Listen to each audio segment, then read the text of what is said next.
കഴിഞ്ഞ ക്ലാസ്സിൽ നമ്മൾ അസറ്റ് എന്താണെന്നും ഫിനാൻഷ്യൽ അസറ്റ് എന്താണെന്നും അതിൻ്റെ ഫീച്ചേഴ്സും പഠിച്ചു. ഇനി നമ്മൾക്ക് അടുത്തതായിട്ട് പഠിക്കാനുള്ളത് ക്ലാസിഫിക്കേഷൻ ഓഫ് ഫിനാൻഷ്യൽ അസറ്റ്സ് ആണ്. ക്ലാസിഫിക്കേഷൻ എന്ന് പറയുമ്പോൾ എന്തൊക്കെ തരത്തിലാണ് നമ്മൾക്ക് ഫിനാൻഷ്യൽ അസറ്റ്സിനെ ക്ലാസിഫൈ ചെയ്യാൻ പറ്റുക എന്നുള്ളത്. Financial assets can be classified differently under different circumstances. അതായത് നമ്മുടെ സർക്കംസ്റ്റാൻസസിനനുസരിച്ച് നമുക്ക് ഫിനാൻഷ്യൽ അസറ്റ്സിനെ ക്ലാസിഫൈ ചെയ്യാൻ പറ്റും. അതിൽപ്പെടുന്ന ഒരു ക്ലാസിഫിക്കേഷനാണ് one such classification is marketable assets and non marketable assets. അതായത് അതിൽപ്പെടുന്ന ഒരു ക്ലാസിഫിക്കേഷനാണ് മാർക്കറ്റബിൾ അസറ്റ് എന്നും നോൺ മാർക്കറ്റബിൾ അസറ്റ്സ് എന്നും. എന്താണ് ഈ marketable assets, non marketable assets എന്ന് നോക്കാം. മാർക്കറ്റബിൾ അസറ്റ്സ് ഡിഫൈൻ ചെയ്യുന്നത് ആദ്യം എങ്ങനെയാണെന്ന് നോക്കാം. Marketable assets are those which can be easily transferred from one person to another without much hindrance. അതായത് മാർക്കറ്റബിൾ അസറ്റ്സ് എന്ന് പറയുന്നത് R those which can be easily transferred from one person. അതായത് ഒരാളിൽ നിന്ന് പെട്ടെന്ന് വേഗത്തിൽ തന്നെ അല്ലെങ്കിൽ എളുപ്പത്തിൽ ട്രാൻസ്ഫർ ചെയ്യാൻ പറ്റുന്നതും വലിയ ബുദ്ധിമുട്ടൊന്നുമില്ലാതെ ട്രാൻസ്ഫർ ചെയ്യാൻ പറ്റുന്ന തരത്തിലുള്ള അസറ്റ്സിനെയാണ് നമ്മൾ മാർക്കറ്റബിൾ അസറ്റ്സ് എന്ന് പറയാം. ഒന്നും കൂടി പറയാം.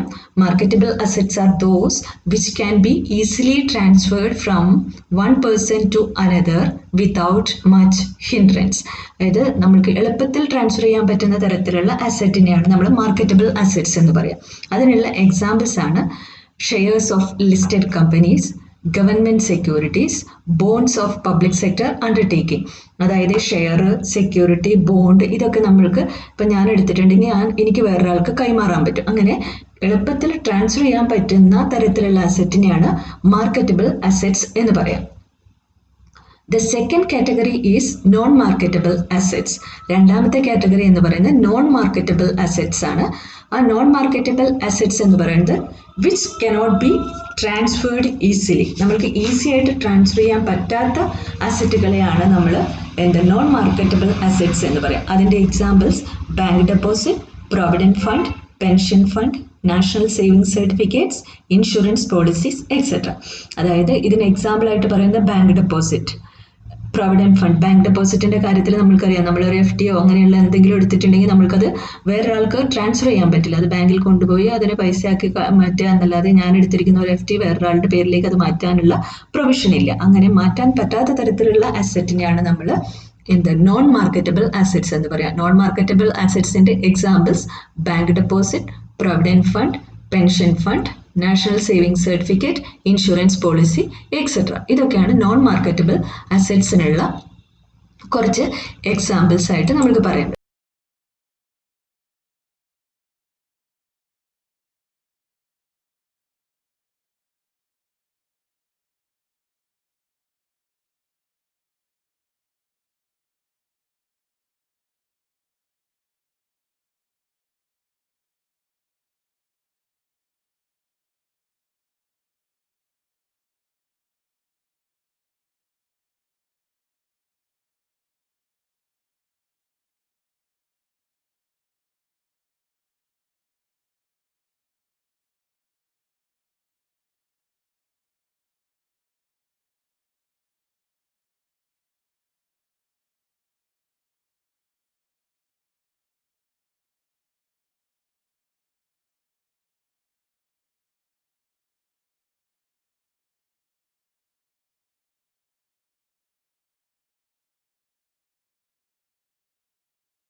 money from someone and offering him part of ownership of the company. അതായത് ഇക്വിറ്റി മാർക്കറ്റിൽ എന്താ സംഭവിക്കണമെന്ന് വെച്ചിട്ടുണ്ടെങ്കിൽ ഇക്വിറ്റി ഇൻസ്ട്രുമെന്റ്സ് നമ്മൾക്ക് തരുമ്പോൾ നമ്മളുടെ കയ്യിൽ നിന്ന് they are taking money from someone and offering him part of ownership of the company. നമ്മൾക്ക് അറിയാവുന്നതാണ്, ഷെയർ നമ്മൾക്ക് ഇഷ്യൂ ചെയ്യുമ്പോൾ നമ്മളിൽ നിന്ന് പൈസ എടുത്തിട്ട് അവരുടെ കമ്പനിയുടെ ഒരു ഓണർഷിപ്പ് റൈറ്റ് നമുക്ക് തരികയാണ് ചെയ്യുന്നത്. അതാണ് ഇക്വിറ്റി എന്ന് പറയുന്നത്. Equity is actually taking money from someone and offering him part of ownership of the company. അതായത് ആ ആൾക്ക് അല്ലെങ്കിൽ ഇക്വിറ്റി മാർക്കറ്റിലെ ഷെയർസ് വാങ്ങുന്ന ആൾക്കാർക്ക് ആ കമ്പനിയുടെ ഒരു ഓണർഷിപ്പ് നൽകിക്കൊണ്ട് പൈസ മൊബിലൈസ് ചെയ്യുന്ന തരത്തിലുള്ള മാർക്കറ്റുകളെയാണ് നമ്മൾ എന്ത് പറയുക, ഇക്വിറ്റി മാർക്കറ്റ് എന്ന് പറയാം. ഇക്വിറ്റി മാർക്കറ്റിന്റെ കുറച്ച് എക്സാമ്പിൾസ് പറയാം, അല്ലെങ്കിൽ ആ ഇക്വിറ്റി മാർക്കറ്റിലുള്ള ഇൻസ്ട്രുമെന്റ്സിന്റെ എക്സാമ്പിൾസ് ആണ് IPO shares, preference shares, venture capital.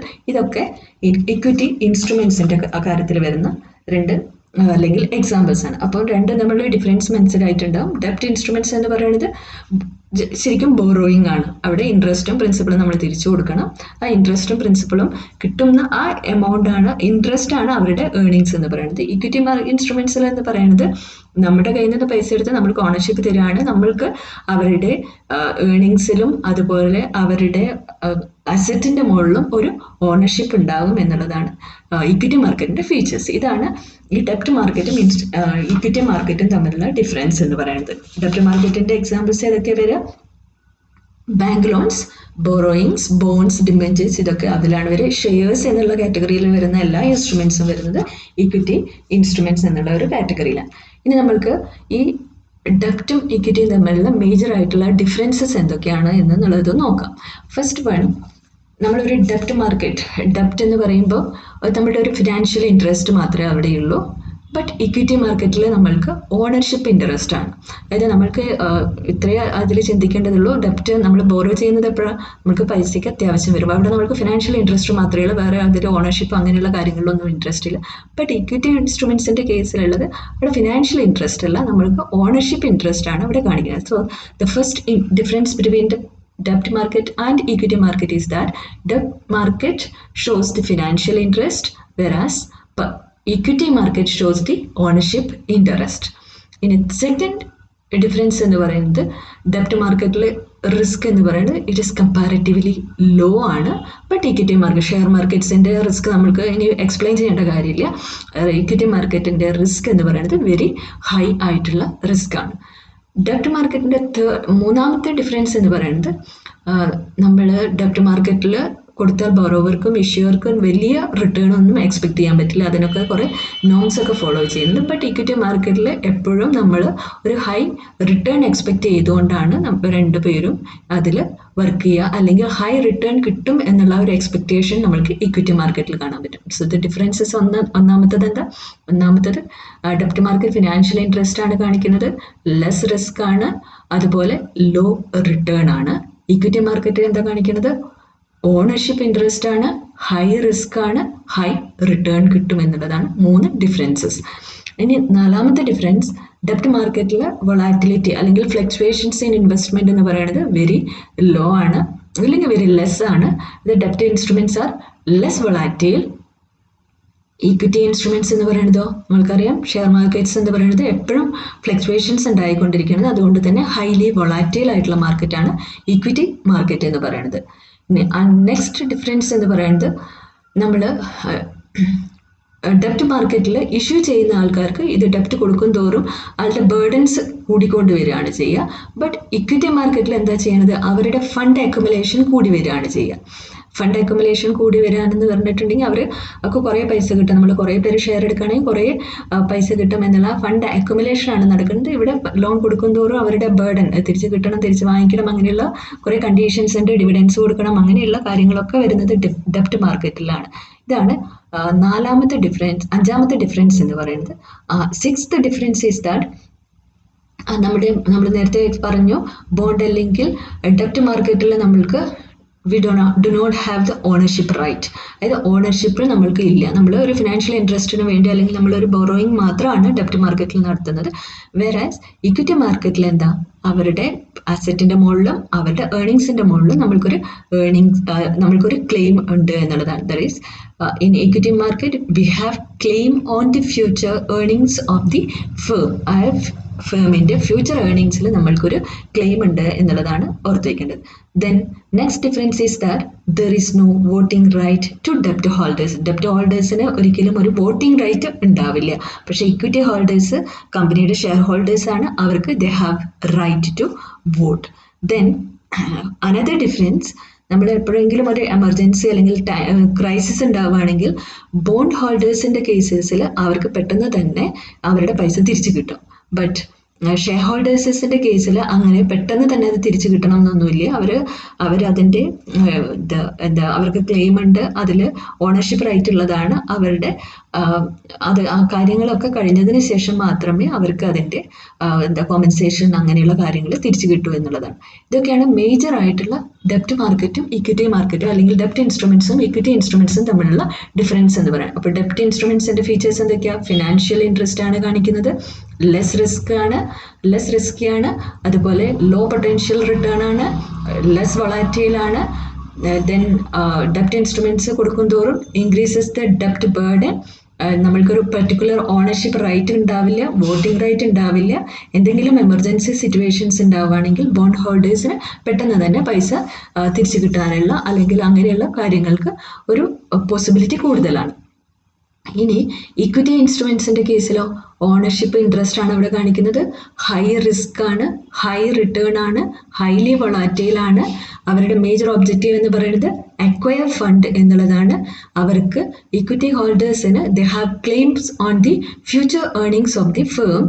Then they have the right to vote. എന്തെങ്കിലും എമർജൻസി ഉണ്ടാവുകയാണെങ്കിൽ they will not receive the compensation at immediately. അതായത് ഇമ്മീഡിയറ്റ് ആയിട്ട് അവർക്ക് ഇത് കിട്ടില്ല, കോമ്പൻസേഷന് കിട്ടില്ല എന്നുള്ളത്, അതായത് ഡെപ്റ്റ് ഇൻസ്ട്രുമെന്റിന്റെ അത്ര സ്പീഡിൽ അവർക്ക് കോമ്പൻസേഷൻ കിട്ടില്ല എന്നുള്ള ഒരു ഫീച്ചറും കൂടി. ഇതൊക്കെയാണ് ഈ ഡെപ്റ്റ് മാർക്കറ്റും ഈക്വിറ്റി മാർക്കറ്റും തമ്മിലുള്ള ഡിഫറൻസ്. അപ്പോൾ ഡെപ്റ്റ് മാർക്കറ്റ് എന്ന് പറഞ്ഞാൽ മനസ്സിലായാലും ബോറോയിങ്സ് ആണ്, അത് ബാങ്ക് ലോൺസ് അങ്ങനെയുള്ള കാര്യങ്ങളൊക്കെയാണ് അതിൽ വരിക. ഇക്വിറ്റി എന്ന് പറയുന്നത് ഷെയർ മാർക്കറ്റ് ആണ്. ആ ഷെയർ മാർക്കറ്റിൽ ഉള്ള കാര്യങ്ങൾ, അതായത് നമുക്ക് ഓണർഷിപ്പും ക്ലെയിമും വോട്ടിംഗ് റൈറ്റും അങ്ങനെയുള്ള കാര്യങ്ങളൊക്കെ വരുന്ന ഇൻസ്ട്രുമെന്റ്സിനെയാണ് ഇക്വിറ്റി മാർക്കറ്റ് എന്ന് പറയും.